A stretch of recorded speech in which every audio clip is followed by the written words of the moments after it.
In the heart of America's television history, few series captured the spirit of resilience, family unity, and quiet heroism like The Waltons. While millions of viewers found comfort in the warmth of Walton's Mountain, behind the scenes, the actors who brought these beloved characters to life often faced battles of their own, private heartbreaks, personal struggles, and tragedies that few ever saw. Today, we journey beyond the screen into the real lives of 10 unforgettable stars and honor the legacies they left behind. Ellen Corby as Esther Walton. Ellen Hanson Corby was born on June 3, 1911, in Racine, Wisconsin, and raised in Philadelphia, Pennsylvania. From a young age, Ellen displayed a quiet determination that would define both her personal and professional journey. Drawn to the world of storytelling and performance, she moved to California in her early 20s, hoping to make a mark in Hollywood. Yet, the road to recognition was anything but easy.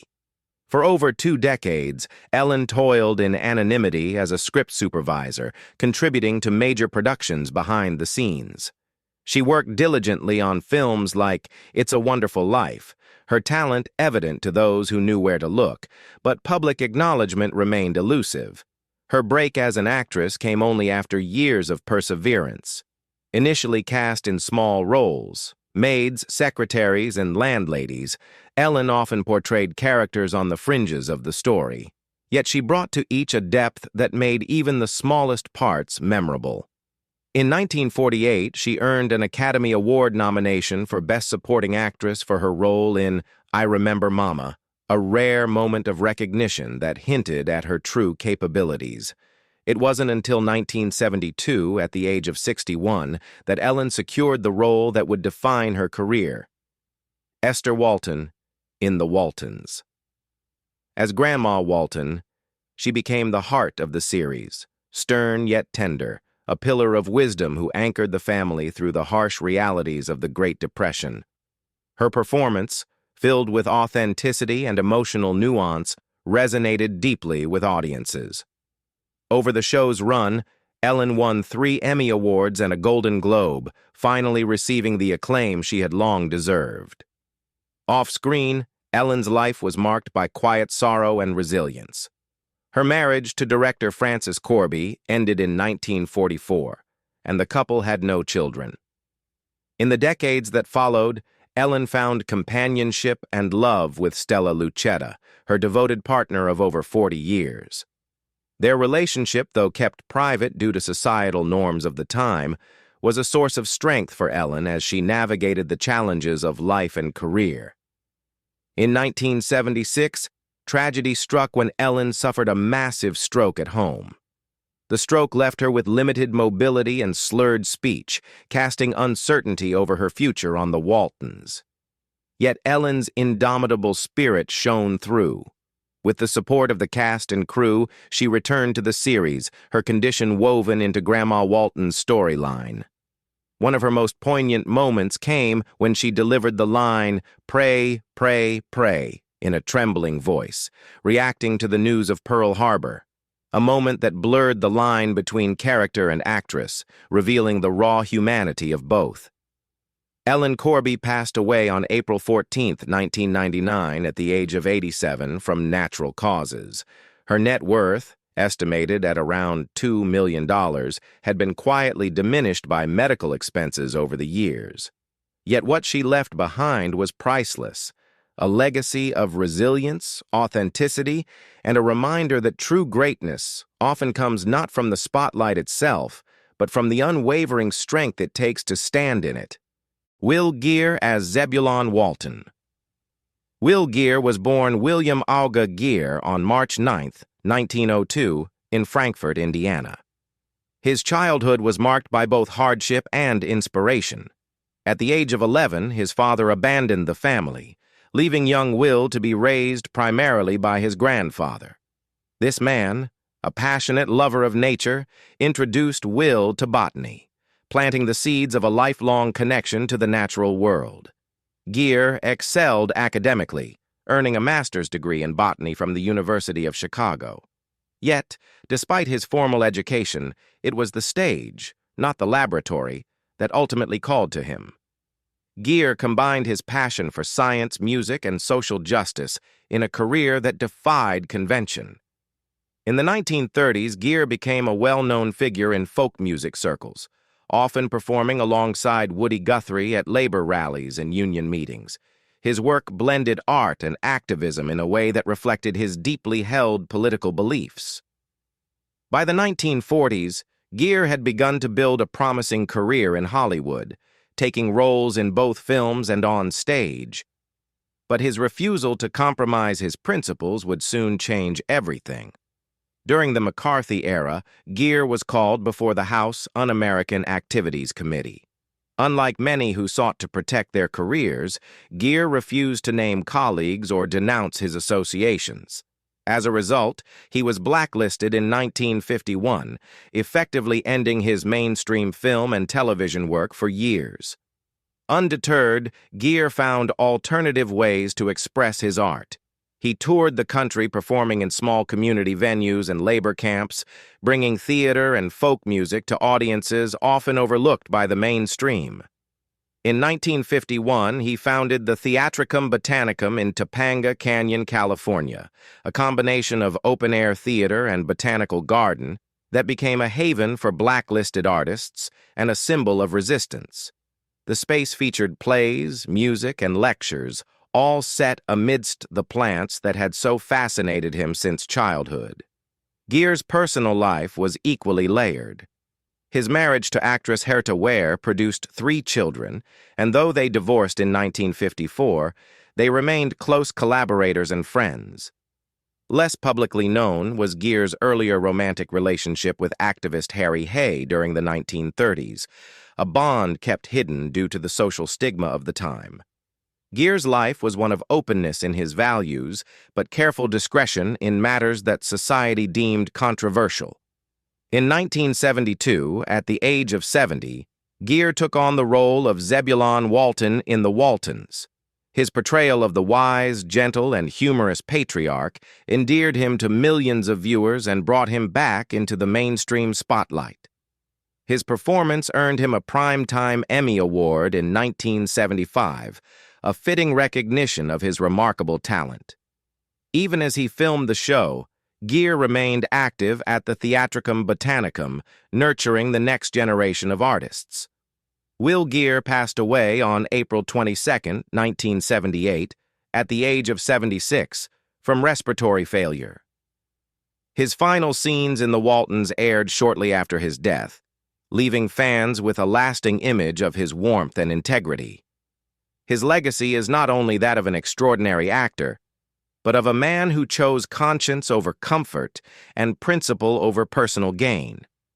Ralph Waite, as John Walton, Sr. Ralph Waite was born on June 22, 1928, in White Plains, New York, into a working-class family that valued education and resilience. From a young age, Waite exhibited intellectual curiosity and moral conviction, traits that would later shape both his personal life and the unforgettable characters he portrayed. After serving in the U.S. Marine Corps, he attended Bucknell University and later Yale Divinity School, where he earned a master's degree in theology. He became an ordained Presbyterian minister and worked as a social worker, dedicating his early career to serving others and searching for spiritual meaning. But tragedy altered the course of his life. In 1964, Ralph and his first wife, Beverly Hall, suffered an unimaginable loss. Their 9-year-old daughter, Sharon, died from leukemia. The devastating blow shook Waite's faith to its core and contributed to the collapse of his marriage. Struggling with grief and unable to find solace in the church, he stepped away from ministry and began seeking purpose in a new, unexpected field: acting. What started as a form of emotional expression soon became his life's work. Waite's big break came in 1972 when he was cast as John Walton Sr., the hard-working, principled father in The Waltons. At age 44, he brought to the role a depth of experience that resonated with audiences across America. His portrayal of John Sr. was not one of perfection, but of humanity, strong, compassionate, sometimes stern, but always deeply loving. His work earned him widespread admiration and multiple Emmy nominations, cementing his status as a symbol of fatherhood during a time of social change. Yet behind the camera, Waite grappled with his own demons. The pain of his daughter's death and other personal struggles led to a long battle with alcoholism, a stark contrast to the noble figure he played on television. The double life weighed on him, but with time, and the support of colleagues who became like family, he found his way to recovery. His young castmates on the Waltons, whom he often described as his second family, gave him strength during his most vulnerable moments. Beyond acting, Waite was driven by a desire to serve his community. He ran for U.S. Congress 3 times in California's 37th District, seeking to bring integrity and compassion to politics, though each campaign ended in defeat. His political efforts, combined with legal costs, family responsibilities, and charitable contributions, quietly reduced his wealth, despite the financial success of his acting career. In his later years, Waite continued acting, taking memorable roles in series like NCIS, where he played Jackson Gibbs, the father of Mark Harmon's character. His final appearance on NCIS aired as a tribute after his passing. On February 13, 2014, Ralph Waite died peacefully at the age of 85 in Palm Desert, California, from age-related causes. He was laid to rest in White Plains, New York, bringing his remarkable journey full circle. To this day, he is remembered as both a gifted actor and a man who transformed personal pain into strength, leaving behind a legacy of redemption, humility, and heart. Joe Conley as Ike Godsey. Joe Conley was born on March 3, 1928, in Buffalo, New York, into a modest family that instilled in him a strong work ethic and a sense of resilience. From a young age, Joe harbored a passion for storytelling and performance, but he also understood the practical demands of providing for oneself in a competitive world. After serving in the military during the Korean War, Joe moved to California, determined to pursue acting. However, the path to success in Hollywood proved to be anything but smooth. For nearly 2 decades, Joe appeared in minor roles on television, including uncredited parts and small speaking roles that barely paid the bills. Frustrated yet undeterred, he began exploring other avenues to support himself, ultimately turning to real estate. By the early 1970s, Joe had built a successful second career, running 3 real estate companies in California's San Fernando Valley. He was on the verge of leaving acting behind when opportunity knocked in the form of the Waltons. At 44, he was cast as Ike Godsey, the affable, good-natured storekeeper who became a beloved fixture on Walton's Mountain. Joe's portrayal brought warmth, humor, and relatability to the series, endearing him to millions of viewers. Yet few knew that while he brought stability to the fictional community, his own life was a balancing act between 2 demanding careers. The pressure of maintaining both professions took its toll. His first marriage ended in divorce, the strain of constant work and divided attention proving too much. Joe remarried in 1969 to Louise Teacher, and together they had 2 children, adding to the 2 from his previous marriage. Despite the joy his family brought him, Joe often felt the weight of his double life, as business responsibilities and long filming days left him little time to rest or reflect.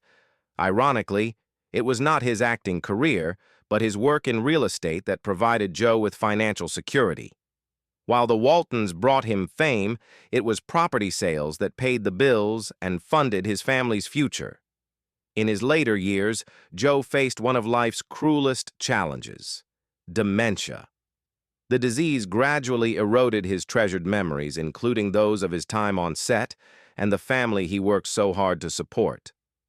On July 7, 2013, Joe Conley passed away at the age of 85 in Newbury Park, California. His legacy endures as that of a humble, hard-working man who quietly gave his all to both his craft and his loved ones, leaving behind a life marked by dedication and grace. Ronnie Claire Edwards as Corabeth Godsey. Ronnie Claire Edwards was born on February 9, 1933 in Oklahoma City, Oklahoma. From an early age, Ronnie displayed a love for storytelling and performance, drawn to the theater with a natural flair for both comedy and drama. After studying at the University of Oklahoma, she moved to Los Angeles to pursue an acting career. But like many aspiring performers of her era, Ronnie spent years fighting for recognition. Through the 1960s and early 1970s, she found work in bit parts, often uncredited or forgettable roles in film and television, that did little to showcase her true abilities. Her breakthrough finally came at age 41 when she was cast as Corabeth Walton Godsey in The Waltons in 1975.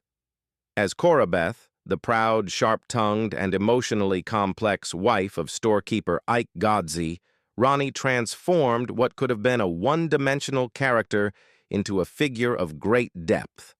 Beneath Corabeth's pretensions and social airs lay a woman filled with insecurities and longing, brought to life through Ronnie's impeccable comedic timing and subtle dramatic touches. Viewers came to see Corabeth as both amusing and deeply human, a testament to Ronnie's skill as an actress. Despite earning widespread admiration for her work on The Waltons, Ronnie found herself typecast in similar roles, her career limited by the industry's narrow vision. While she continued to work steadily in television, theater, and film, major stardom and financial security eluded her. Her earnings from The Waltons were modest, reflecting the reality faced by many character actors of the time. In her later years, Ronnie shifted her creative energy toward writing and solo performance. Her one-woman show, The Knife Thrower's Assistant, received critical acclaim, demonstrating her sharp intellect and ability to captivate audiences with personal storytelling. A glimmer of hope for renewed prominence arrived with HBO's 12 Miles of Bad Road, but the series was canceled before it ever aired, a crushing disappointment after so many years of hard work. Choosing a life of quiet reflection, Ronnie purchased and restored a former Catholic church, making it her home, a sanctuary that symbolized both her resilience and her artistic soul. On June 14, 2016, Ronnie Claire Edwards passed away at age 83 from complications of chronic obstructive pulmonary disease, COPD. She left behind a legacy of nuanced performances and a body of work that continues to touch and delight audiences, a reminder of the remarkable depth she brought to every role she played. Mary Jackson as Emily Baldwin. Mary Jackson was born on November 22, 1910, in Milford, Michigan, where she grew up in a small-town environment that valued education, hard work, and community. Long before she became known to millions as Emily Baldwin on The Waltons, Mary led a life of quiet determination. After earning her degree from Western Michigan University during the difficult years of the Great Depression, she chose the stability of teaching, working as a school teacher to help support her family in those trying times.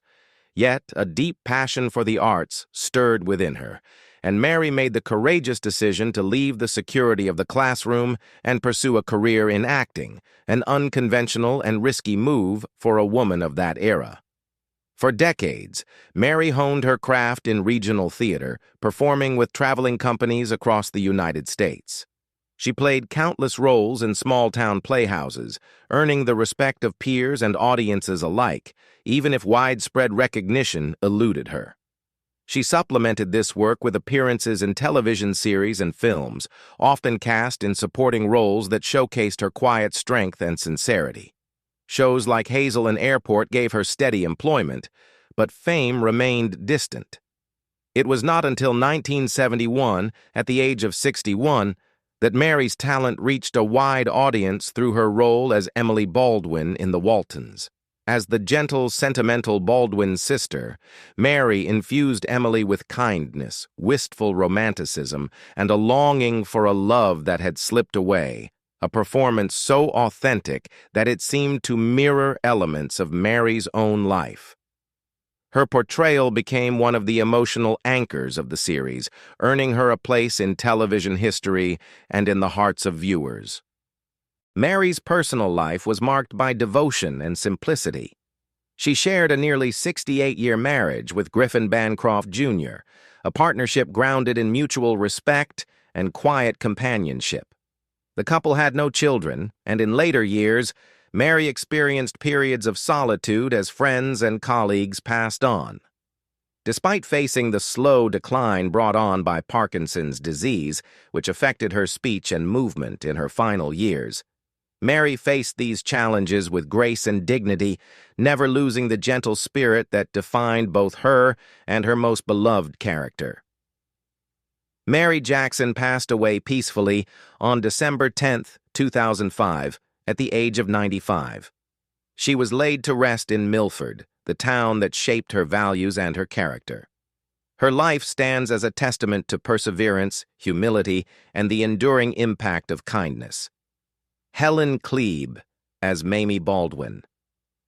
Helen Klebe was born on January 6, 1907, in South Bend, Washington, where she spent her early years in a modest household that valued education and community. From a young age, Helen displayed a love for storytelling and performance, which eventually led her to study drama and pursue a career in the arts. In the 1930s and 1940s, she began building a name for herself as a stage actress, admired for her crisp delivery, expressive voice, and ability to bring both humor and sincerity to her roles. Helen married Thomas Pendergast, a man who shared her appreciation for the arts. However, tragedy struck in 1950 when her husband died unexpectedly, leaving Helen widowed at just 43 years old with their young son, Tom, to raise. In the wake of this personal loss, Helen made the difficult decision to step away from acting to provide stability for her family. She turned to teaching drama, working at various institutions and sharing her knowledge and passion with aspiring performers, while ensuring she could support her son during his formative years. After years focused on teaching and motherhood, Helen gradually returned to acting in the late 1950s and 1960s, though opportunities were often limited to small, uncredited roles in shows such as Gunsmoke, Bewitched, and Green Acres. Her talent and professionalism never wavered, even as she remained largely in the background of the entertainment industry. Everything changed in 1972 when Helen was cast as Miss Mamie Baldwin on the Waltons. At 65, she finally gained the recognition she had long deserved. As half of the beloved Baldwin sisters duo, alongside Mary Jackson's Emily Baldwin, Helen's portrayal of Mamie charmed audiences with its blend of genteel Southern manners, endearing eccentricity, and gentle humor. Together, the Baldwin sisters became symbols of enduring tradition and kindness in a rapidly changing world. Helen lived a simple, grounded life, dedicated to her family and craft, never driven by the trappings of fame or fortune. She continued working well into her 80s, appearing in reunion films and cherishing the connections she had built through the series. On December 28, 2003, just days before her 97th birthday, Helen Klebe passed away peacefully. Though she never sought the spotlight, her work left a lasting impression, and she remains remembered as a quiet force who enriched television history with grace and authenticity. Peggy Rhea as Rose Burton. Peggy Rhea was born on March 31, 1921, in Los Angeles, California. From the start, Peggy was drawn to the world of entertainment, but her path to success was far from direct. Early in her working life, she found herself employed as a secretary for writer and performer Kay Thompson. However, after a disagreement over duties and living arrangements, Peggy was abruptly dismissed, a turning point that pushed her to reconsider her future. Rather than retreat in discouragement, she made the bold decision to pursue acting, determined to carve out a space for herself in an industry that often overlooked women who didn't fit the mold of a leading lady. Throughout the 1950s and 1960s, Peggy built her career through persistence and hard work, gradually establishing herself as a reliable character actress. She found steady employment in television, often playing supporting roles that required warmth, humor, and approachability. She appeared in well-known series such as I Love Lucy, The Dukes of Hazzard, and Step by Step, typically cast as mothers, aunts, or neighborly figures. Audiences came to associate Peggy's presence with comfort and familiarity, even as she navigated the challenges of being typecast in such roles. In 1979, at age 58, Peggy joined the Waltons as Rose Burton, the cheerful and nurturing cousin who stepped in to help care for the Walton family. Her portrayal of Rose, filled with gentle humor and unwavering kindness, resonated deeply with viewers. She became a beloved part of the show during its final seasons, adding new life to the series' depiction of family bonds. Off-screen, Peggy lived a private and modest life. She never married and had no children, choosing instead to focus on her career and close friendships. Despite decades of steady work, she did not amass great wealth, as character actors of her era were seldom highly compensated. In her later years, Peggy faced health challenges, particularly heart disease, which required ongoing medical care. On February 5, 2011, she passed away at the age of 89 from complications of congestive heart failure. Peggy Rhea is remembered not for headline-grabbing fame, but for the warmth she brought to every role, leaving behind a legacy of making audiences feel at home. John Ritter as Reverend Matthew Fordwick. John Ritter was born on September 17, 1948, in Burbank, California, into a family already tied to the entertainment world. His father was the legendary country singer and actor Tex Ritter. Despite these show business roots, John initially pursued a different path. He studied psychology at the University of Southern California before switching to drama, where he discovered his true calling on stage. By the early 1970s, Ritter was steadily building his career, landing guest appearances on television series as he honed his craft. At just 24 years old, John was cast as Reverend Matthew Fordwick on The Waltons, one of his earliest major television roles. His portrayal of the young, earnest minister brought a subtle blend of authority, vulnerability, and charm that immediately resonated with audiences. Fordwick, who arrived on Walton's Mountain as a strict and somewhat rigid figure, gradually softened under the influence of the community, revealing a kind heart and deep compassion.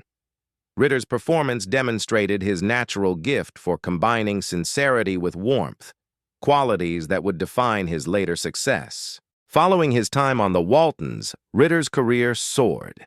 He became a household name as Jack Tripper on Three's Company, a role that showcased his exceptional comedic timing and physical humor. The series made him a star, earning him both an Emmy and a Golden Globe. However, the fame came with challenges. Ritter was often typecast as the affable, bumbling everyman, a label he struggled to overcome despite his versatility. His personal life reflected both joy and hardship. His first marriage to actress Nancy Morgan lasted nearly 20 years and produced 3 children, but the demands of fame and career strains contributed to their eventual divorce. In 1999, John married actress Amy Yazbek, and they had a daughter, Noah. Ritter found happiness in this second marriage, enjoying renewed personal stability while continuing to work across film, television, and stage. Tragically, on September 11, 2003, while working on the sitcom 8 Simple Rules, Ritter collapsed on set. What was initially believed to be a heart attack was later diagnosed as an undetected aortic dissection, a rare and often fatal condition. He passed away that evening at just 54 years old, leaving behind a grieving family, stunned colleagues, and millions of fans. John Ritter's legacy lives on through the joy and heart he brought to every role, remembered as one of television's most beloved and genuine talents. Earl Hamner, Jr. as narrator. Earl Hamner, Jr., born July 10, 1923, never appeared on screen, but his voice and words shaped the Waltons' soul. Drawing from his childhood in Virginia, Earl's storytelling offered America a reminder of what matters: family, love, and resilience. Success brought its own burdens, including depression and industry pressures. Yet Earl stayed true to his vision. Battling bladder cancer in later life, he passed away on March 24, 2016, at 92. His statue now stands in Nelson County, a lasting tribute to the man who reminded us of the power of a good story. Which of these remarkable lives left the deepest impression on you? Share your thoughts in the comments, and don't forget to like and share this video to honor their memory.